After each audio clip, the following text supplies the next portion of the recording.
morning, all you many people. It's Pastor Matt. We're excited about FUSEonline. We're gonna sing, we're gonna dance, we're gonna laugh, we're gonna learn. So get ready, let's go!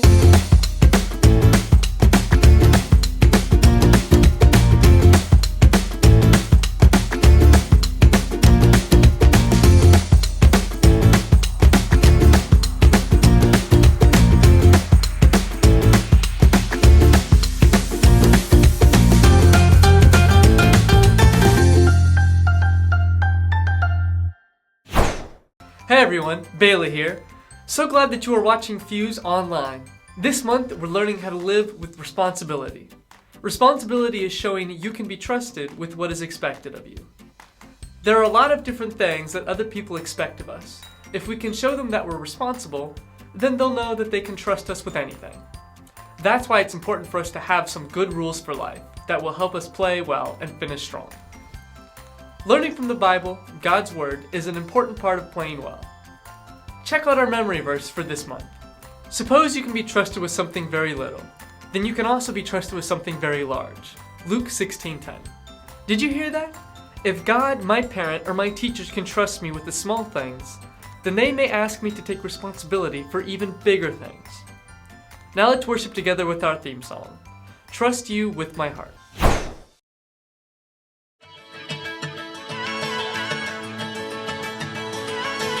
You never turn away, you never leave my side.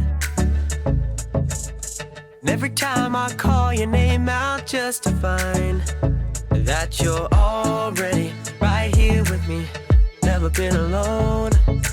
I can trust you with my heart, 'cause this I know. You are always faithful, you love me from the start.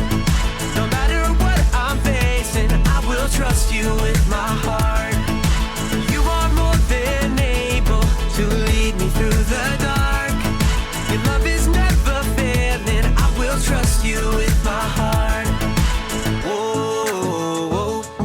Trust you with my heart. There are days when I feel I need a friend, and then I hear your voice reminding me again that you're already right here with me, never been alone. I can trust you with my heart, 'cause this I know. You are always faithful, you love me from the start. No matter what I'm facing, I will trust you with my heart. You are more than able to lead me through the dark. Your love is never failing, I will trust you with my heart. Whoa, I will trust you with my heart. No matter what may come, no matter what I go through, God, you are never gonna fail me. I will trust you with my heart. No matter what may come, no matter what I go through, God, you are never gonna fail me. I will trust you with my heart. You are always faithful, you love me from the start. No matter what I'm facing, I will trust you with my heart. You are more than able to lead me through the dark. Your love is never failing, I will trust you with my heart. You with my heart. Whoa, I will trust you with my heart. Whoa, I will trust you with my heart.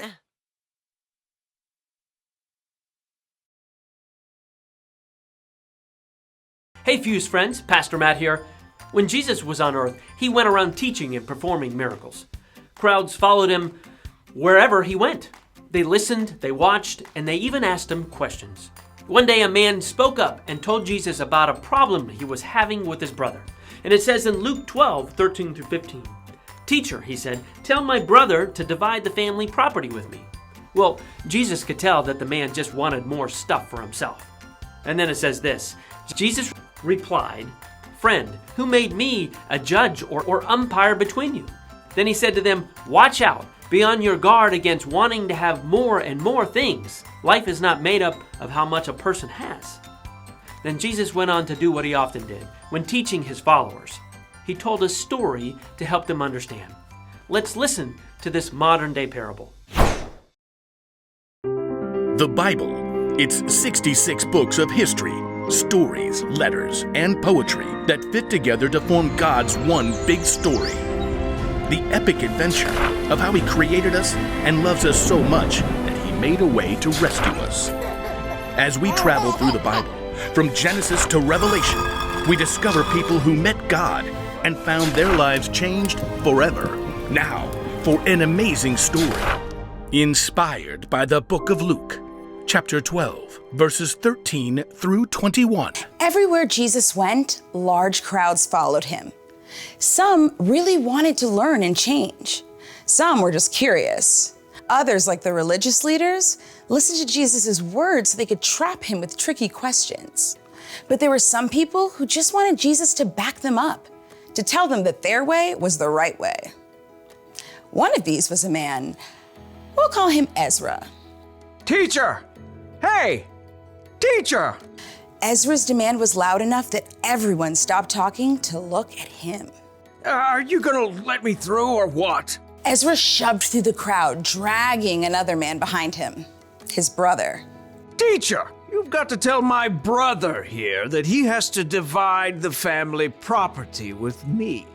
Ezra's brother looked like he wanted to sink straight into the ground. Jesus turned to Ezra. Friend, who made me judge or umpire between you? People listen to you. I thought you could, just settle this. Tell my brother I'm right. Watch out. Be on your guard against wanting to have more and more things. Life is not made up of how much a person has. That is not what I asked. Jesus didn't argue with the man. Instead, he told a story, a parable. If he had told this story today, it might sound just a little something like this. There once was a rich man whose field grew a fantastic crop of grain. Perhaps it was corn. His manager brought him the good news. Sir, we're set to bring in a bumper harvest of cobs and kernels. Yes!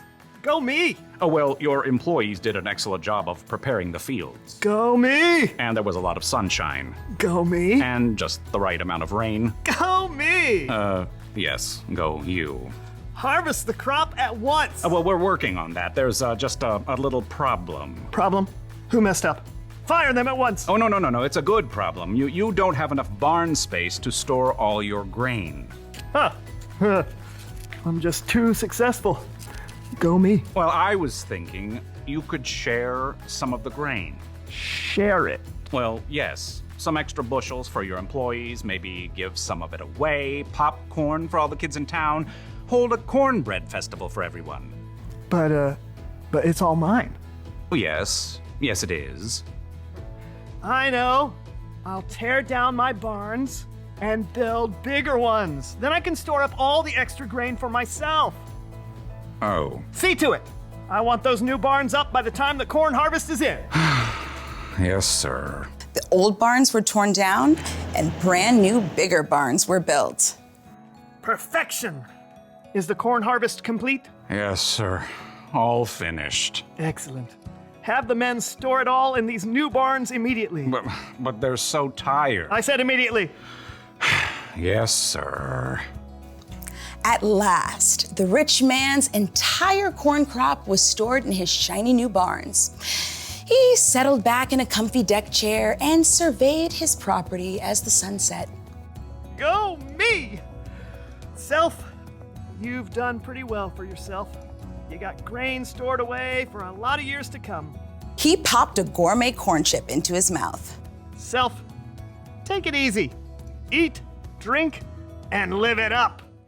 You foolish man. The rich man nearly choked on his chip. Excuse me? The rich man looked around, but he could see no one. He was entirely alone. Oh, great. Is this supposed to be some God moment where I discover what I've been doing wrong? That's exactly what it was. You foolish man.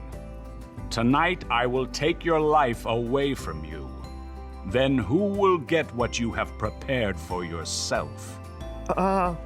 Could we come up with a different ending to this story? But there was no way out for the rich man. He had chosen to focus only on what he could keep for himself.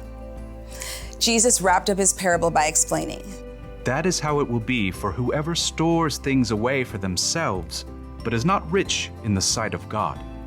We don't know how Ezra responded, but maybe, just maybe, he started worrying less about getting more of his family's stuff. Maybe he started to care a little more about sharing what he did have with his brother. The rich man in Jesus' story had more grain than he needed. He tried to keep it all for himself. But what could he have done with it? Yeah, that's right. He could have decided to share. Jesus wanted the people who were listening that day to understand something important. We have a responsibility to share with others. Remember, share what you have. Say that with me. Share what you have.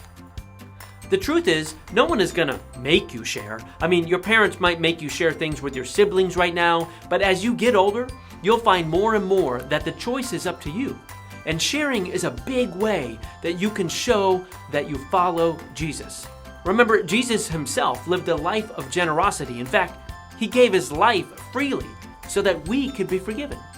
So don't just worry about what you can get for yourself. Be willing to share what you have. Think of it this way. You'd want others to share with you, right? So when you share what you have, you're treating others the way you want to be treated.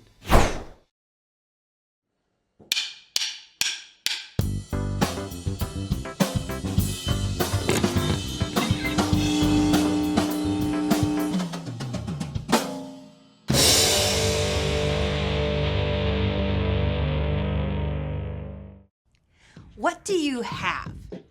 No, I'm not talking about the money you have in your piggy bank, or how full your closet is, or even whether you own the latest gaming system. I'm talking about the things that each of you has been given by a generous God who loves you more than you could imagine. God has given you time. Time that you can waste, or time that you can use wisely. Sure, I can help for an hour. Be right there. God has given you words. Words you can use to hurt someone. I cannot believe you! Or to make someone stay. Way to go, you rocked it! God has given you unique talents and abilities. Gifts you can ignore, or gifts that you can grow. Yes, God has trusted you with so much, and He's with you every step of the way to help you use it wisely.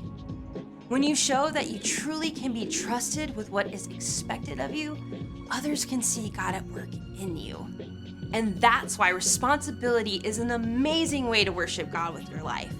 Because worship is about more than just singing loud. It's all about living loud.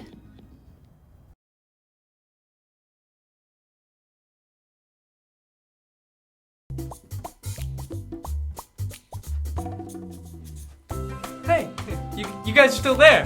Oh, what? Hey, you're still here. What are you doing here? Oh, would you like to share some of my animal crackers? Hey, see, we can share. Hey, why don't you tell them about what's coming up next? Why don't you get out of the way?